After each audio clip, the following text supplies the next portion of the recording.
Hello everyone, I'm Justina Paris and I welcome you all to today's daily news analysis. आज है 5th April 2025 and we're going to be seeing important articles from the Hindu and the Indian Express. So let's begin with the first article of the day. पहला जो article है, we see very important articles covered both in the Hindu and the Indian Express. तो इसको club करके हम discuss करेंगे. तो यहाँ पे पहला जो हम देख रहे हैं, we see that our Prime Minister Narendra Modi is meeting Bangladesh का चीफ एडवाइजर जो है मोहम्मद यूनिस. एंड ये जो मीटिंग हुई है, it is on the sidelines of a greater summit of another meeting. तो ये कौन सा एक मीटिंग हुआ था? It was the BIMSTEC. Okay, so कल के दिन यानी 4th April we had this particular meeting called the BIMSTEC. This is a summit जो हम देखते हैं बहुत सारे कंट्रीज साथ में आते हैं और डिस्कस करते हैं. तो BIMSTEC के बारे में आज हम देखेंगे, but we'll also see what are the other meetings that Prime Minister had with the heads of the other countries of this particular meeting. तो पहला हम देखते हैं with regard to बांग्लादेश. ठीक है, तो बांग्लादेश की बात करें, we know that the earlier prime minister that was there, okay, Sheikh Hasina, ये चली गई हैं and now the caretaker or you can say the chief advisor is Mohammad Younis. okay, अभी आपको याद रखना है कि Muhammad Yunus he is also a Nobel Prize winner, Nobel Peace Prize के विनर भी रह चुके हैं Muhammad Yunus. Can you tell me इन्होंने क्या स्टार्ट किया था? He is a founder of dash. एक बहुत ही सिग्निफिकेंट चीज इन्होंने स्टार्ट की थी. So can you tell me that in the comment section, क्या है वो जिसने मोहम्मद यूनिस ने स्टार्ट किया था? तो यहाँ पे इन दोनों का जो मीटिंग हुआ है, वी सी दैट बहुत अच्छे टॉक्स हुए हैं. जैसे कि we see that Narendra Modi ji कहते हैं मोहम्मद यूनिस को कि बहुत सारे माइनॉरिटीज, बहुत सारी हिंदूज आपके लैंड में यहाँ पे फेस करते हैं मेजर प्रॉब्लम्स, राइट? यहाँ पे एट्रोसिटीज फेस करते हैं, एक्सप्लॉइटेशन हो रहा है, तो आप थोड़ा ध्यान देना.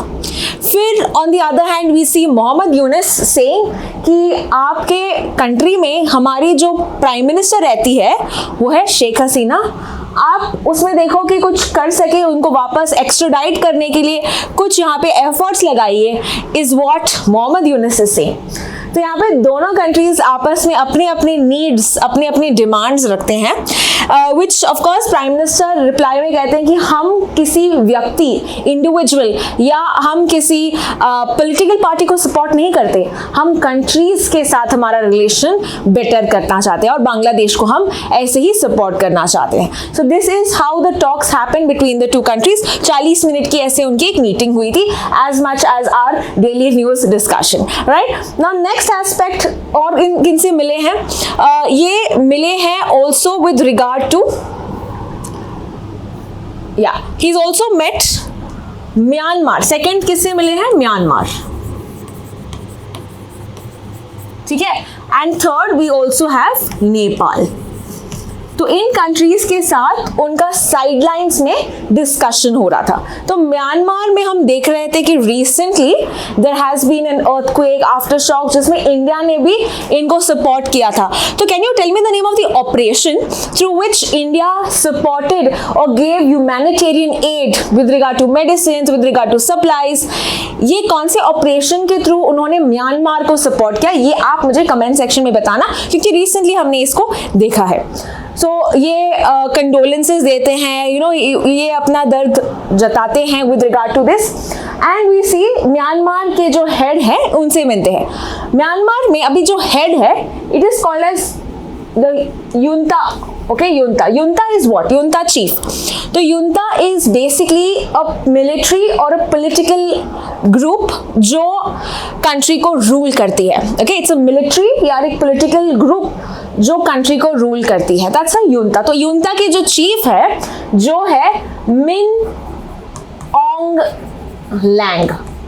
मिन ऑन्ग Lang. You need to know these names, especially important for the ALET exam or the other exams that you're giving like SLAT or MHCT, right? You should know these names.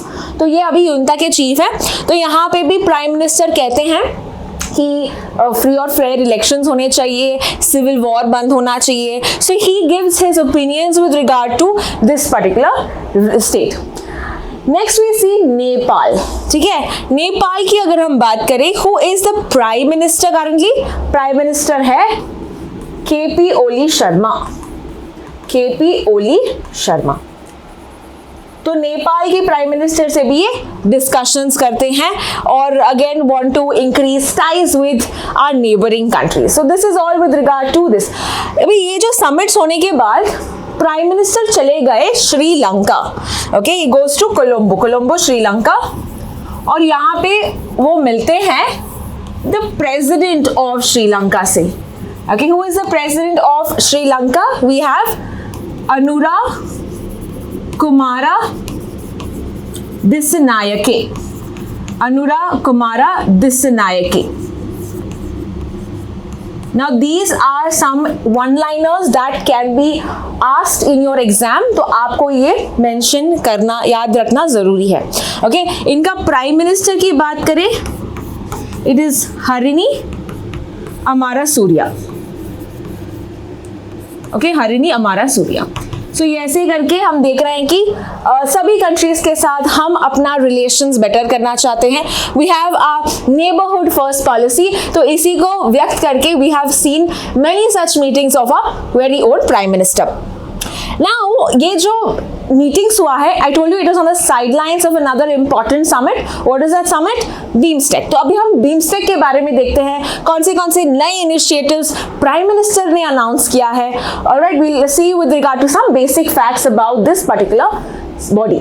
तो बीमस्टेक पहले आपको याद रखना है कि इसका full form क्या है.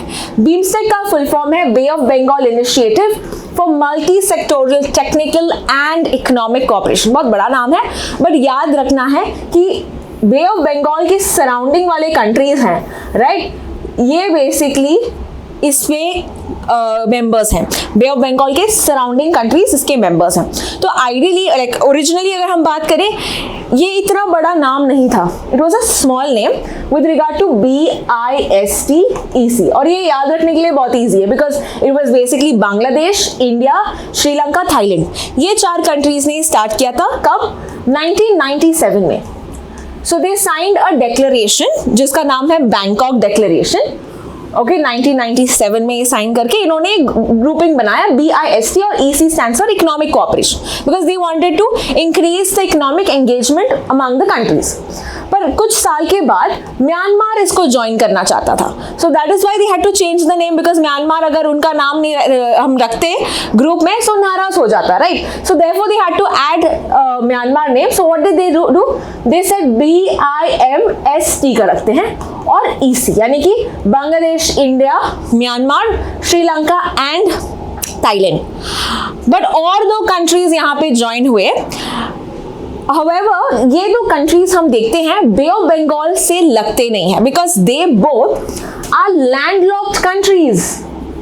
ठीक है, तो यहाँ पे उनका पानी से कोई बॉर्डर नहीं लगता. बट फिर भी because of neighbours like India they have their trade coming through via this route, right. तो ये जो नेपाल और भूटान ने भी डिसाइड किया कि हमको भी ज्वाइन करना है. But again the name is already decided. तो हमने ये नेम को फाइनलाइज कर दिया. बट हमने बोला कि ये जो अभी हमने एब्रिवेशन दिया था with regard to Bangladesh, India और सब, हम वो नहीं करते हैं. हम नाम ही चेंज करते हैं to Bay of Bengal initiative for multi sectoral technical and economic cooperation. तो लास्ट 2 वर्ड सेम रहे बट बाकी का BIMST चेंज हुआ. सो बीमस्टेक का हेडक्वार्टर्स की अगर हम बात करें, where is it located? The secretariat is located in Dhaka, Bangladesh. अभी जो सेक्रेटरी जनरल है इस पर्टिकुलर ऑर्गेनाइजेशन के, इट इज इंदिरा मनी पांडे जो इंडिया से हैं. Okay, so this is some important fact to remember.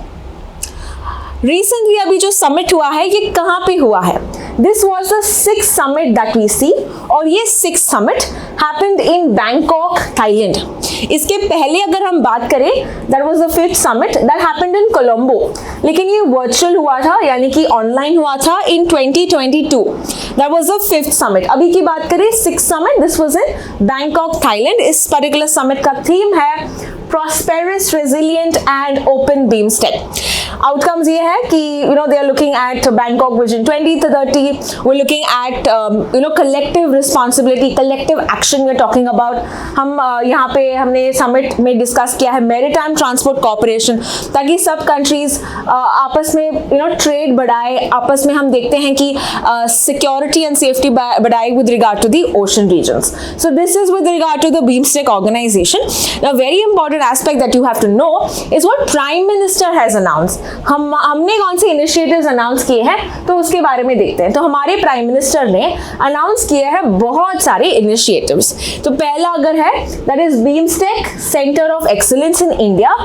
ये एक सेंटर ऑफ एक्सीलेंस होगा जो रिलेट करेगा with regard to disaster management, sustainable maritime transport, medicine, research and training in agriculture. तो ये क्या हो गए, डिपार्टमेंट्स होंगे, इंडिया में स्थित होगा एंड विद रिगार्ड टू अलग अलग सेक्टर्स में ये मदद करेगा, रिसर्च करेगा। So that is the first announcement. The second announcement is with regard to BODHI. BODHI का फुल फॉर्म है, बोधी है BIMSTEC for organized development of human resource infrastructure, human resource infrastructure। तो basically यहाँ पे training होगा, scholarships दिए जाएंगे, किसके लिए, professional, students, researchers. So again with regard to skilling of the youth के लिए एक स्कीम इनिशिएटिव है। They can ask you which of the following is an initiative taken by the prime minister for skilling of the youth. तो ऐसे आपको याद रखना है, the name of the scheme is BODHI. अगला जो है बीमस्टेक चेंबर ऑफ कॉमर्स, ये in terms of economic engagement बढ़ाने के लिए, right, we have the BIMSTEC chamber of commerce establish किया जाएगा और बिजनेस समिट्स भी हर साल स्टार्ट किया जाएगा in India. Okay, in India. So again important for us. And the last one, games भी स्टार्ट करेंगे, जैसे we have Olympics, we have Commonwealth. So similarly we will see some BIMSTEC athletics meet and BIMSTEC games. ये 2027 होगा। Why is this important? क्यों ये 2027 में होगा? Because ये ऑर्गेनाइजेशन को 30 साल पूरे होंगे। रिमेंबर आई टोल्ड यू 1997 ये ऑर्गेनाइजेशन बना, तो 30 साल यानी कि 2027 is when it comes to 30 years, when it reaches 30 years, that is when we see this organization. Okay, तो ये हमने पूरा बॉडी के बारे में देखा, बीमस्टेक क्या है, उसकी नेसेसरी पॉइंट्स, फैक्ट्स और सब देखा। Let's proceed to the next article then. अगला जो हमारा आर्टिकल है, it is with regard to हमारी प्रेसिडेंट। ओके, प्राइम मिनिस्टर का ट्रिप्स हमने देख लिया, अभी प्रेसिडेंट का ट्रिप्स देखते हैं। प्रेसिडेंट 2 कंट्रीज जाने वाले हैं। Which are the 2 countries? It is Portugal and the second one is Slovakia. ये 2 कंट्रीज कौन से हैं? Portugal and Slovakia. Now why is this very important is because बहुत सालों के बाद हम ऐसा विजिट देख रहे हैं हमारे प्रेसिडेंट के साथ, यानी इट इज अबाउट 30 years पहले हमारे प्रेसिडेंट जो थे उन्होंने विजिट किया था इन कंट्रीज में। So that is why it is a remarkable information for us. Now you are going to tell me who was the first president जिसके हम बात कर रहे हैं 30 साल पहले जिन्होंने विजिट किया था पोर्चुगल और स्लोवाकिया में। आपको उनका नाम मुझे कमेंट सेक्शन में बताना है। You have to tell me the name of the president who first visited the countries of Portugal and Slovakia. Now let's get back to the facts that we have to understand. यहाँ पे आपको ऐसे questions आ सकते हैं कि because it is after 27-29 years to be precise, क्या यहाँ पे आपको पूछ सकते हैं कि उनका प्राइम मिनिस्टर का नाम क्या है, प्रेसिडेंट का नाम क्या है, इनका कैपिटल क्या है, ऐसे questions you can be asked. So I have listed down that for you, please note it down. Firstly Portugal की बात करते हैं। These are the European countries that we are talking about. Portugal is also we have ties with Portugal बहुत पहले से, because you know they were the first Europeans to come to India via the sea. Okay, पानी में पहले Europeans की बात करें, दे केम, voyage लिया था, और पहले जो आदमी थे जिन्होंने इंडिया में आए थे वो थे वास्को ड गामा, राइट। तो हमारी टाइज हम देखते हैं बहुत सालों से है। 1498 उन्होंने वो आए थे and he reached the place called Calicut, जो अभी हम कोरिकोड बोलते हैं। कोजिकोड आपने सुना होगा, स्पेलिंग में कोजिकोड जैसा लिखता है बट उसको प्रोनाउंस किया जाता है Kozhikode. So this is with regard to how Portuguese were the first to come, but they were the last to leave यानी कि ये 1960 में गोवा छोड़ के चले गए थे. So they were the last, even after the Britishers, Portuguese were present in India. तो अभी हम देखते हैं कि पोर्चुगीज के साथ हमने और भी कुछ ट्रेड टाइज किए हैं. We have 50 years of diplomatic ties that we see. इसीलिए it's a very remarkable thing. Apart from that we see ये ऐसा पहला यूरोपियन कंट्री है जहां जिससे हमने एक अग्रीमेंट साइन किया था which is called as the mobility agreement. Okay, mobility agreement. अभी हमने रिसेंटली इटली के साथ भी ये अग्रीमेंट साइन किया. Migration and mobility is the full name. Migration and mobility. Okay, recently we signed it with Italy also, but the first country that we signed it with was Portugal. Now what is this agreement about? इससे हम दोनों के countries के जो ties हैं ये बढ़ जाएंगे with regard to अगर हमारे students वहाँ पे पढ़ना चाहते हैं, वहाँ पे हम businesses खोलना चाहते हैं, वहाँ के business यहाँ पे आना चाहते हैं. So this is an agreement where we are allowing mobility of people, movement of people, right? So that is the first European country where we had this particular agreement. Apart from that हम देखते हैं Portugal की वजह से गोवा में was the first country to actually have the uniform civil code. अभी कौन से कंट्री ने यूनिफॉर्म सिविल कोड स्टार्ट किया है? We have the Uttarakhand, right? They already they pass the bill. तो ये हम देखते हैं पोर्चुगल का यहाँ पे बहुत सारे कॉन्ट्रीब्यूशंस हम देखते हैं इंडिया में. They also introduce potatoes, they introduce tobacco, chillies, तो coconut, all of this is what we say where we have ties with Portugal. इनका प्रेसिडेंट कौन है? प्रेसिडेंट है मार्सेलो रिबेलो डी सूजा और इनके प्राइम मिनिस्टर है लुइस मॉन्टेनेग्रो. इनका जो कैपिटल है is Lisbon. Okay, next Slovakia के बारे में देखते हैं. स्लोवाकिया के प्रेसिडेंट है पीटर पेलेग्रिनी. इनके प्राइम मिनिस्टर है रॉबर्ट फिको एंड इसका जो कैपिटल है it is in Bratislava. Okay, Bratislava. So these are some information that you have to list down with regard to the recent visit of our president to these countries. Let's proceed to the next article then. अगला जो article है it is with regard to the Waqf bill जो दोनों houses से pass हुआ था. Finally बहुत ज़्यादा articles के बाद, because we have seen constantly कि हाँ वक्फ bill है, उसको pass नहीं किया था. It is said कि इस पे बहुत सारा discussion करने के बाद फाइनली ये अभी पास हो चुका है. So now it is called as the Waqf amendment act. It will be called as the Waqf amendment act. So Rajya Sabha ने रिसेंटली 14 आवर्स डिस्कशन करने के बाद फाइनली इसको वोट दिया है. 125 वोट्स मिले हैं in this regard. So let's understand, let's have a revision. Even though we have done it a number of times, if you are first to this channel then this will be a revision, this will be like a important information to you. If you have already visited, this is going to be a revision for you. Let's start with वक्फ. क्या होता है ये वक्फ जो है? it is a place, it is an endowment, okay, it is a territory, region जो Muslims बनाते हैं for charitable or reasonable or you can say religious purpose. Okay, charitable or religious purpose. जैसे कि हमने एक mosque build किया है, schools, जैसे मदरसास होते हैं, hospitals होते हैं, public institutions होते हैं, okay, with regard to graveyards होते हैं. So those lands that are made by the Muslim mainly for any religious, yeah, it could be a charitable organization. इसके लिए charitable काम के लिए जिसको यूज होता है उसको हम वक्फ कहते हैं. ये वक्फ का केयरटेकर कौन होता है? He is called as a mutawalli. Okay, अभी इंडिया में बहुत सारे वक्फ के प्रॉपर्टीज हैं, वे ह्यूज नंबर. ओके, 8 लाख से ज़्यादा कुछ वक्फ प्रॉपर्टीज है. तो इनको अभी प्रॉपरली ट्रांसपेरेंट रखने के लिए, to check on the system of that, हमने एक पुराने बिल को अमेंड किया था. So we had the Waqf previous bill that is 1995 का, उसको हमने रिप्लेस करके थोड़ा और स्ट्रिक्ट बना के उनको और भी पावर्स देके हमने एक अमेंडमेंट आया था 2024 में. So let's see the important provisions given under this. पहले अगर हम देखें eligibility for वक्फ dedication, यानी कि कौन वक्फ बना सकता है. We assert that it can be made only by Muslim. So who can make a waqf? It is only if you are a Muslim for at least 5 years. Okay, अगर आप मुस्लिम 5 साल के लिए हैं, then you can dedicate property to waqf. नहीं तो आप ऐसा नहीं कर सकते.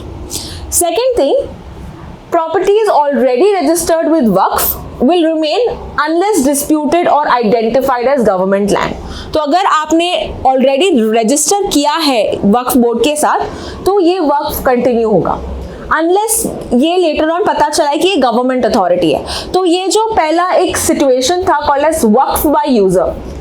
Okay, so older act में there was a provision called as Waqf by user. इसका मतलब है अगर कोई लैंड का यूज किया जा रहा है for a long period of time as a mosque, as a madrasa, उसको कंटिन्यू किया जाएगा because it was being done so from many years. पर ये जो प्रोविजन है अभी इसको हटा दिया गया है. That means you need to have proper documentation with regard to any land, any property. Further, women's के rights को यहाँ पे ensure किया है. कैसे?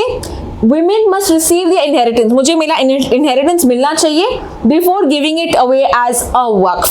Okay, तो यहाँ पे women के rights को यहाँ पे दिया गया है. Arbitrary property claims को end किया है. इसका मतलब क्या है? There was a section in the old act of 1995 called as section 40. According to the section 40, ये अभी हटा दिया है. But according to this, waqf boards यहाँ पे इनको प्रिवेंट किया जा रहा है from arbitrary declaring properties as waqf. तो तुम कैसे कुछ भी करके ऐसे नहीं बोल सकते कि ये प्रॉपर्टी वक्फ है. Okay, so this has been removed. Further, Waqf boards the authority to decide whether a property is a waqf property or not. यानी कि कौन डिसाइड करता है कि कोई प्रॉपर्टी वक्फ है या नहीं? It is the waqf board that will decide. So according to this, it was written in section 40. पर अभी section 40 को हटा दिया गया है.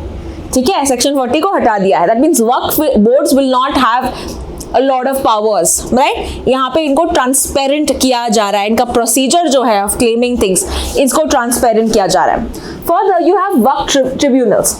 वक्फ ट्रिब्यूनल्स में 3 मेंबर का कमिटी होता है.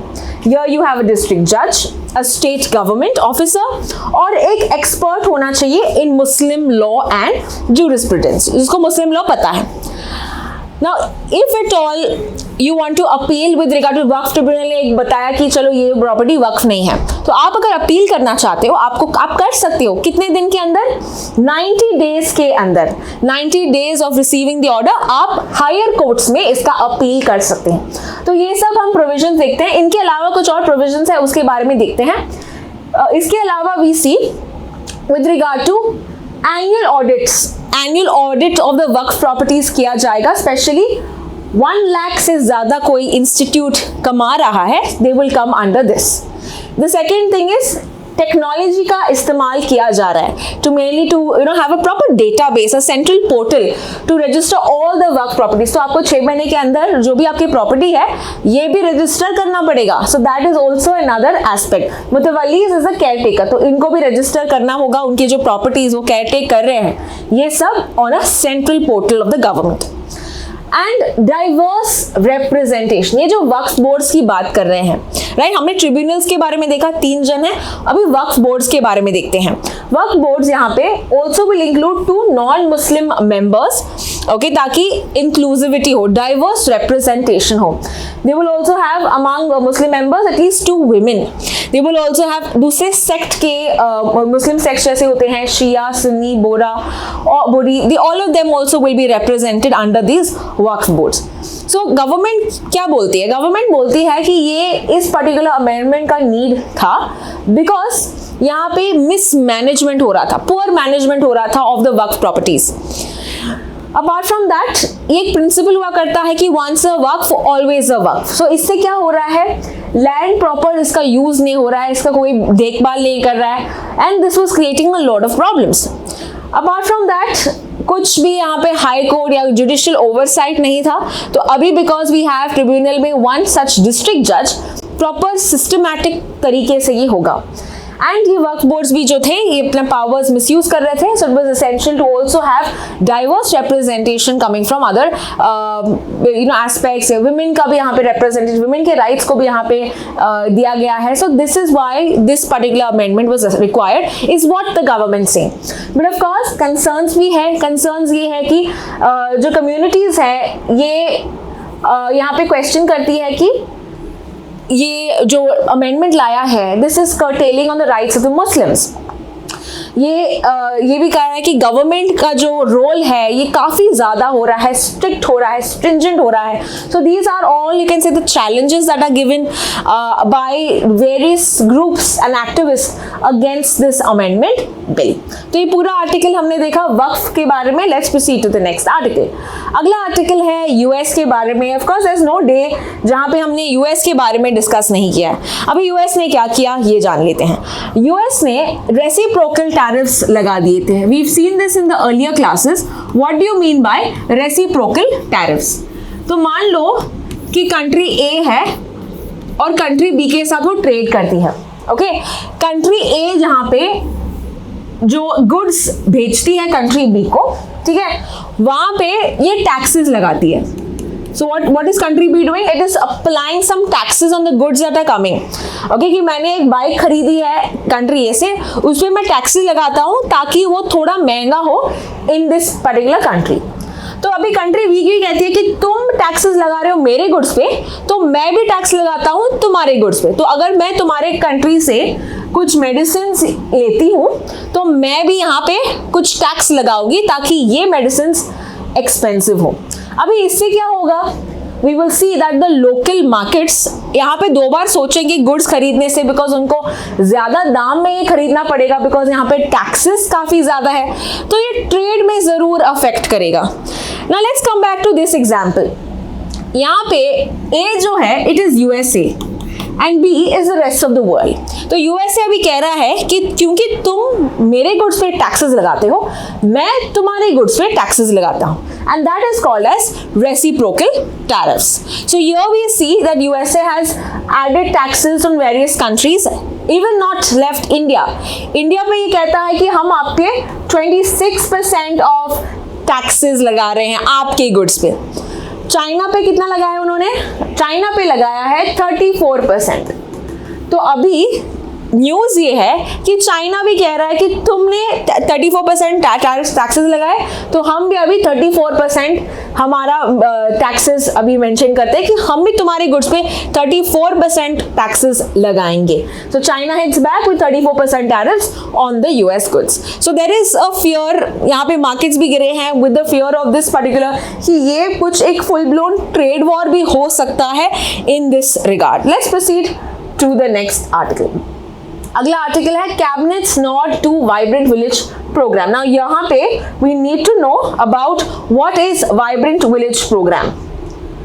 Okay, so vibrant village programme क्या है? Let's understand. This is phase 2 of it. पहले हम फेज 2 के बारे में देखते हैं क्या है. So we know that India बहुत सारे कंट्रीज के साथ अपना बॉर्डर शेयर करती है. In this view we know that हमारे बहुत सारे गुड फ्रेंड्स हैं हमारे बॉर्डर्स में, जो है Pakistan, China. So recently there were clashes with China, right, with regard to the standoff. यहाँ पे डिस्प्यूटेड रीजन्स होते हैं. सो हियर वी सी कि इंडिया ने, mainly the home ministry, started the vibrant village programme.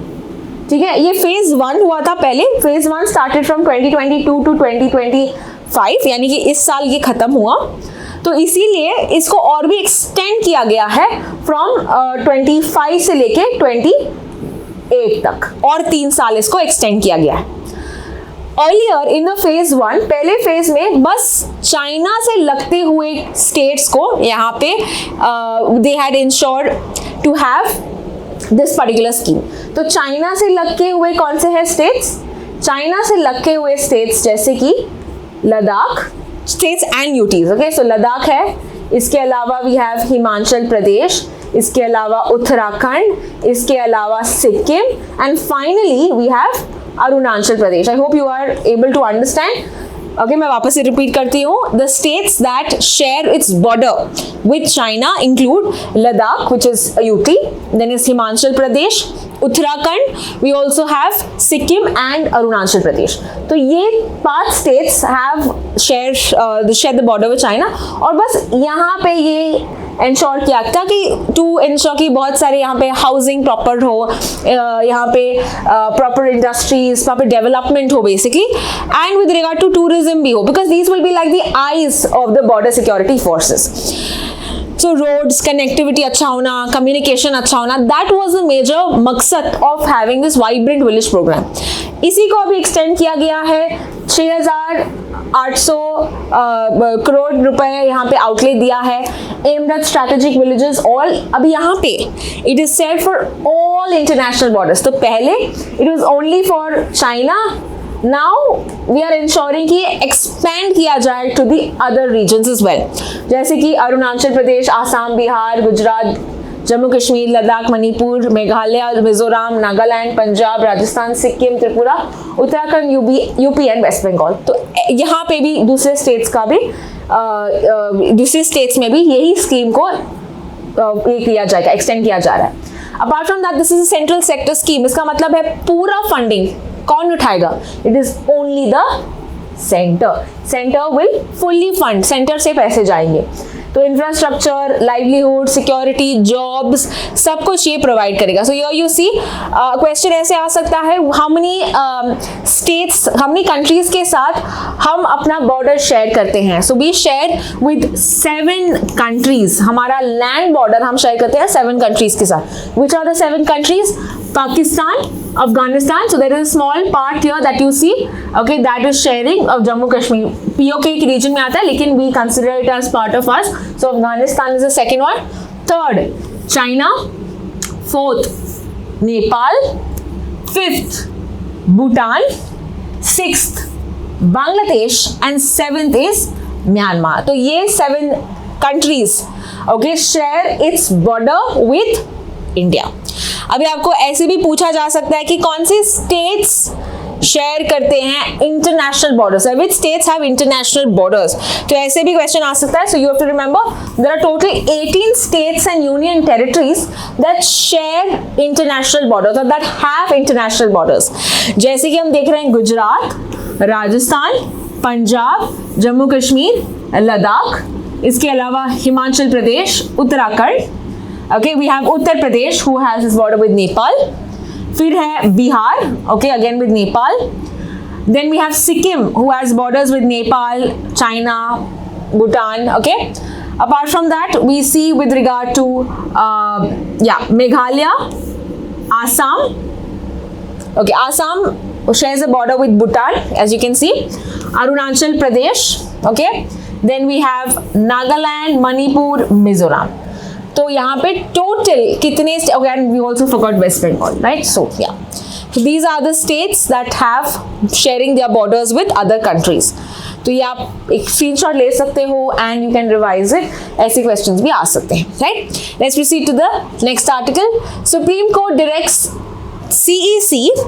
CEC कौन सा होता है? CEC is Central Empowered Committee. तो एक कमिटी फॉर्म की है to survey forests in Agastya Valley for encroachment. यानी कि सुप्रीम कोर्ट यहाँ पे कह रहा है कि कमिटी को पावर दिया है कि तुम जाके सर्वे करो कि कोई नॉन फॉरेस्ट एक्टिविटी तो नहीं हो रहा.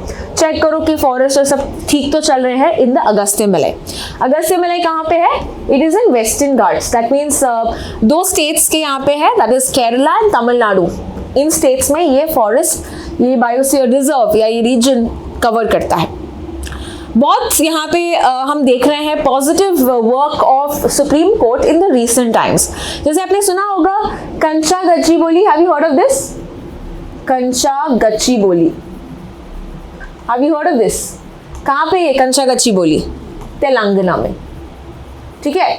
तो तेलंगाना में ये एक 400 एकड़ का फॉरेस्ट लैंड था और जहाँ पे गवर्नमेंट चाहती थी कि यहाँ पे हम डेवलपमेंट लेके आए फॉरेस्ट को हटा के एंड हम 5 लाख जॉब्स क्रिएट करेंगे, 50,000 का इन्वेस्टमेंट आ रहा है यहाँ पे.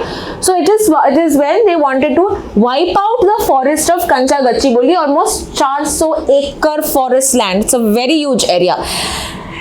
इसके बाद बहुत सारे यूनिवर्सिटीज, बहुत सारे स्टूडेंट्स, बहुत सारे लोगों ने प्रोटेस्ट करना स्टार्ट किया, बट फिर भी they went ahead and they started this cleaning. और आपने अगर बहुत सारे सोशल मीडिया में ये पिक्चर्स भी देखोगे, वीडियोस भी देखे होंगे कि कैसे यहाँ पे जो पशु पक्षी है with regard to the deers and the peacocks, they are running away from this particular region which shows a cry for help.